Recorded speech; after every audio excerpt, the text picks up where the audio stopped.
I'm Nicola Tallant, and you're listening to Crime World, a podcast about criminals, drugs, and the sins of the underworld. We're Ireland's top podcast for 2025, and now we've got a new website. So if you want to learn more about crime and criminals, if you want stories, extras, and podcast subscriber specials, go to www.crimeworld.com. So, I mean, we had on former Garda John Sweetman a couple of weeks ago on Crime World describing his work as a handwriting analyst for the gardaí and how he caught a guy, or he was part of a team that caught a guy called Liam Finlay. And of course, the Finlay case was a genuinely shocking one, but probably one that has kind of fallen out of the memory. But it's one that you covered extensively at the time.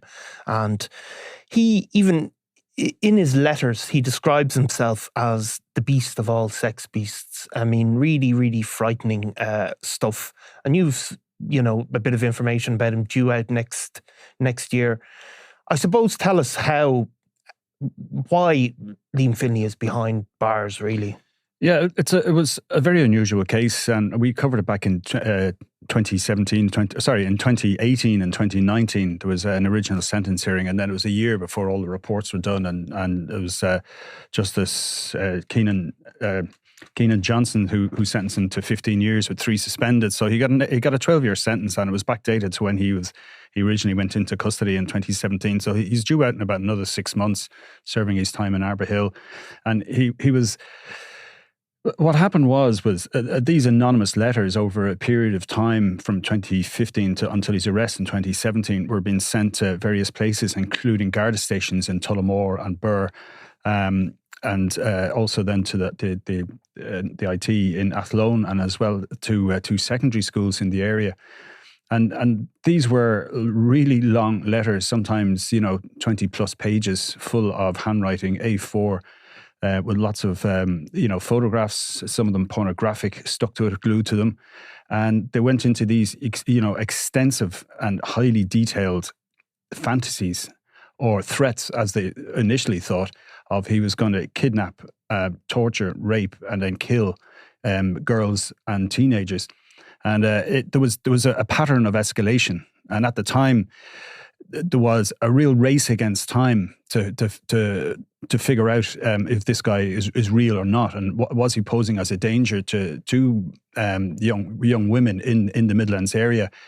And I mean, one of the reasons that, of course, it's, writing those letters would be a crime and a very sinister thing anyway, but there was a kind of a real life aspect to this as well, in that he'd built really these kind of torture dens, I think they were described as. Yeah, because what happened was after the initial couple of letters came in, John Sweetman, who was part of the forensic bureau in the Guards, he was there. He was one of the handwriting analysts, and as part of his job, he contacted other Garda stations in the Midlands. They felt it was a Midlands-based area, and he says in those days, he explains this actually in his own his own podcast, Lines of Inquiry, and he contacted the various Garda stations in the area to see if they had any other similar letters on file, and one of these then turned up, but with it on that file was also this sex den or a torture den had been found by 2 kids playing in a wooded area not too far from Tullamore, and it was left on file. It was never fully, I suppose, tracked down who it was belonged to or what it was to do with, but it matched the handwriting of these new letters, and they would eventually then also match DNA from that sex den or torture chamber where this letter writer was now saying that he had one of these, and he was going to at one point he was going to kidnap a college girl every month, and he went into great kind of sadistic sexual detail about what he was going to do. So the fact that they found this den, kind of suddenly there was a sense that there was a ticking clock, that he actually needed to find this guy before he actually did something. And in some of these letters, he was referring to other missing women like Deirdre Jacob and Fiona Pender, and either fantasizing about what happened to one of them, and suggesting that he had killed another and buried them. He was also referring to cases that were in the media at the time of Irish women who'd been killed, one in Scotland and one in Australia, and he again talking about what he would have done to the victims in these cases. So he was quite. It was quite. Well, it was bizarre, which is a kind word, but it was deeply disturbing and twisted. So when this den was found, there was more resources obviously were being put into it. And the way they actually tracked him down in the end, there was a kind of a serial number on a stamp that kind of indicated which post office that this had been sent from. And they started going through the CCTV and approaching people then to get handwriting samples, and they weren't getting a match. And John Sweetman describes this as a good bit of policing, that one of the detectives found a retired colleague and got him to look through it. And he was looking through it and he says, "Have you checked out this guy?" Yeah. And he said he was always an oddball, as he put it, and he was able to name him Liam Finlay. And that's then in June of 2017, they raided his house in Tullamore and they found this rape kit that he had been talking about. And I mean, this was again another aspect where it had veered from fantasy to real life preparation. What was like, there was a number of sort of very sinister items found there. Yeah, so I mean, he'd cable ties, pseudocreme, syringes that he had mentioned in letters for injecting his victims with semen. There was condoms, scissors. It was like everything that he felt he was going to need if he ever carried this out. And after his arrest, he actually led Gardaí to another hide that he'd built. So he had already constructed another den in the middle of a forest, very difficult to find. It wouldn't have been found otherwise. And so there was always this question of, would he have escalated to going and actually killing someone? Now, there was a huge amount of fantasy in some of these letters because, like, he talked about impregnating his own daughter, like, when she was a child. He never had a daughter. Again, there was other fictitious people that he was naming. But one of the things that was deeply disturbing was that he did actually name 6 real schoolgirls and suggesting that he was going to attack them. Yeah. And this is a letter that had gone to a Garda station. So there were, there was trauma caused because these people had to be told that you might, that this has been written about you. And did he know them, or were they just randomly picked, or wasn't? Not sure, but there was so many newspaper clippings found in his house, nearly 1,000, and some of them were, pictures of women in the local newspapers or people who had been there for whatever reason. So he was able to get names and photographs from just ordinary stuff like, whatever presentation of certificates or something in the local schools or whatever.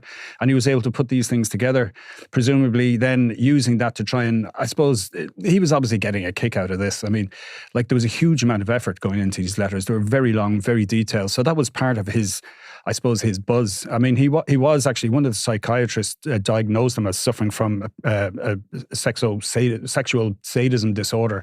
Yeah, which is, of course, and then he did have as well books on Larry Murphy and Graham Dwyer, and Graham Dwyer has also been described in those terms.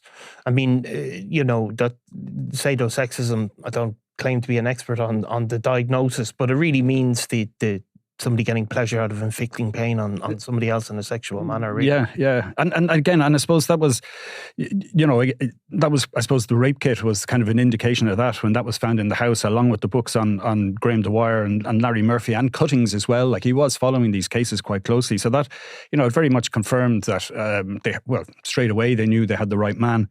Yeah. Now, when he was, he denied that he was going to do anything. He said all along that this was fantasy.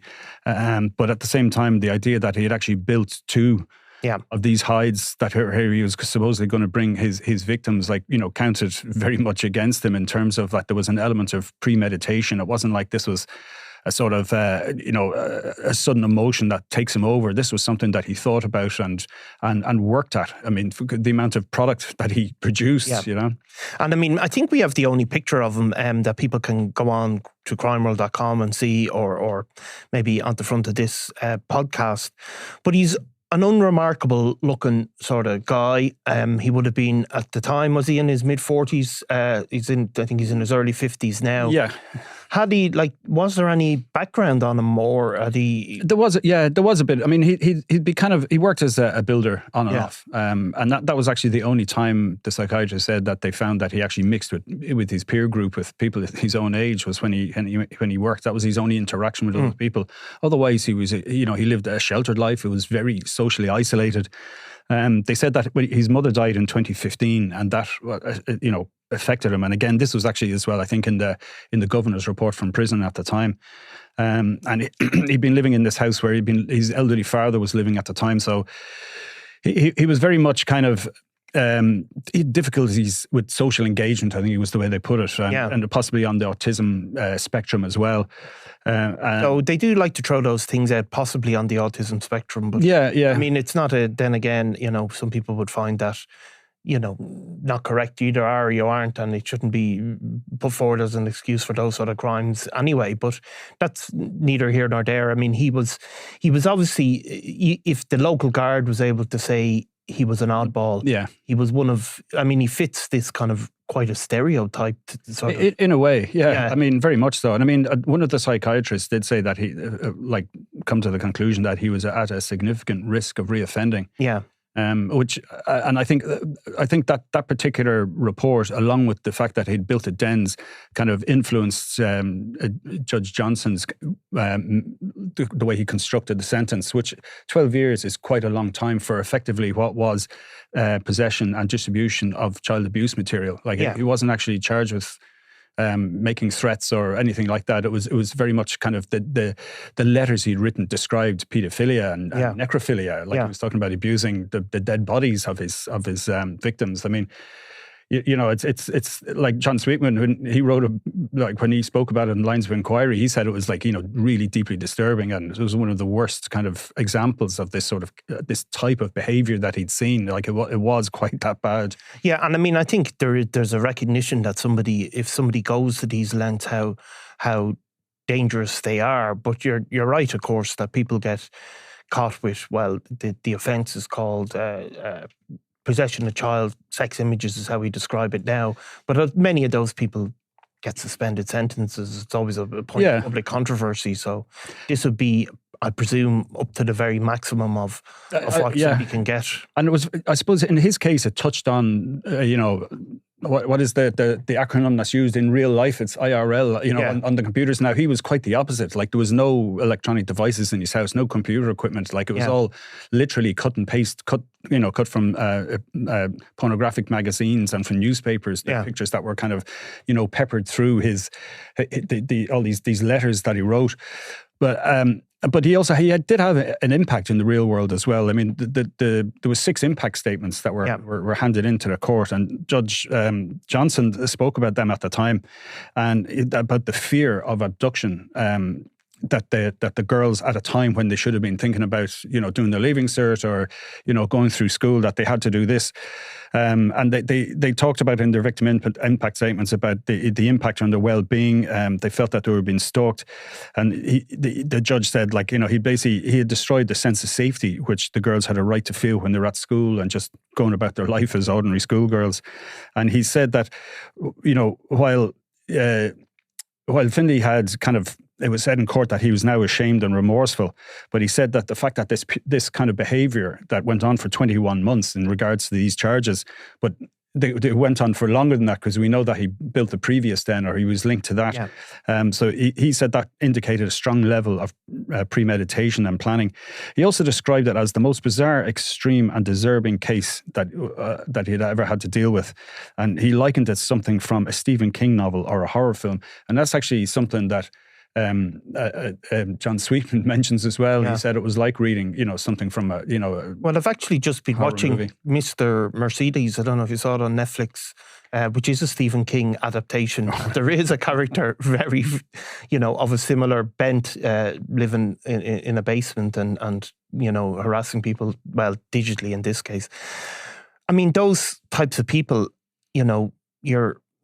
I wasn't going to mention the number of years you've been covering these types of cases, Eamon, to protect us both. But I mean, these people are very rare, actually, aren't they? People of that. They are, and in one way you can say that they cause an inordinate amount of fear, a disproportionate amount. Like for the amount of, say, people who are going to, jump out of the bushes and attack a stranger is actually minimal. Most of these sexual crimes that occur, it's somebody known to the victim or somebody related to the victim, horrifically enough. And it's just...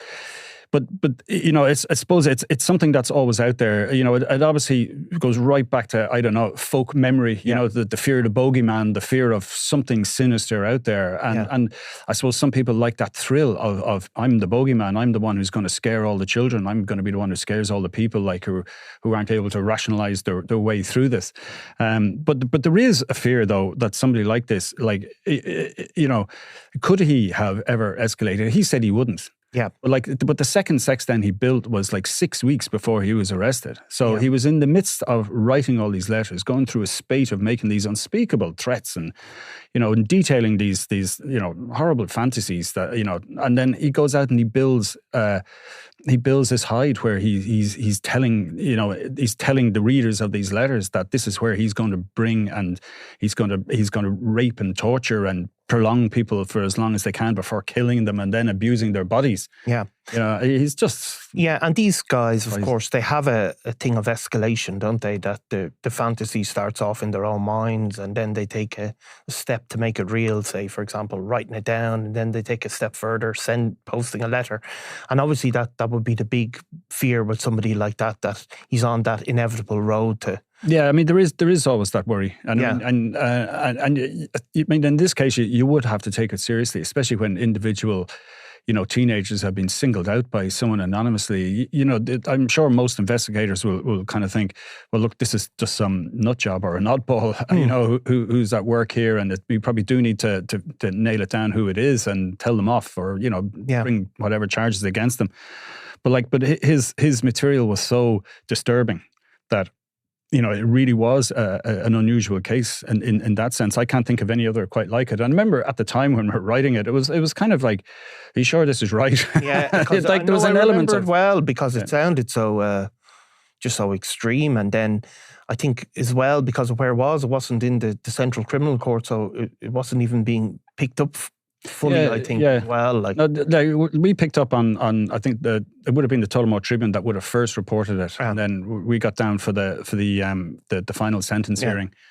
And in the meantime, we were able to source a picture of him as well, I suppose, to put something to it. But it wasn't really covered anywhere else. And I mean, when you think about it, it is one of the weirdest cases in that sense, and absolutely horrifying. Like I was speaking to somebody who, at the time, did have teenage girls in school in that part of the world at the time, and it was something that the school kids were talking about. Like, they were all aware of it. And what was he like in court? He was quiet and the usual. I don't remember. It's one of those things. I was thinking about it, and I actually don't remember. I was checking. I was looking for my diary from 2018 and 2019 to see if I had anything written in there that would remind me. Well, I mean, I suppose there will be a chance to update your memory, because he will be back out. He's currently in Arbor Hill.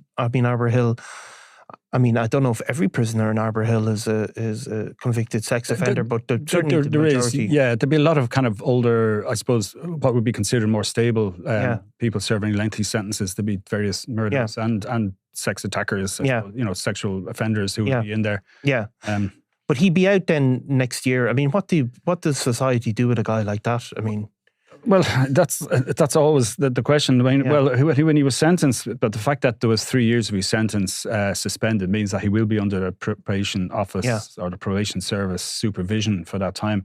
And he was told he had to complete a course within 18 months of his release. I mean, like he will be... he won't be completely cut free from the services, let's say, in the immediate future after coming out. I mean, he's still relatively young. Like, he'll be, I think, 52 or 3. When he's out. He is barred. Judge Johnson said he can't go back to Offaly or Laois or Westmeath, because these are places, these are counties where he had sent the letters and threatened people in those areas. So he's barred from that. And the judge also said that part of that as well, part of the reason for that was his motivations, that he wouldn't become a victim of vigilantes himself. Right. So, I mean, look, I mean, there's... I've spoken to Nicola about this before, but like, you know, there's probably 5 or 6 sex offenders getting released every week. I mean, there's certainly 5 or 6 being sentenced in court every week as well. So, I mean, this is, in one way, a sex offender getting out of prison isn't new. No. Like we've never gotten into the bracelets for the ankle bracelets for monitoring sex offenders that's used in other jurisdictions. And, you know, maybe this is an argument for it, that such people need to be kind of... need to be tracked more carefully, and and some of it can be done, you know, relatively cheaply now. Like you're talking less than €5 or €6 a day, and can be very much monitored, you know, very much tailored for individual people. So yes, you can live in this town, but you can't go down that street.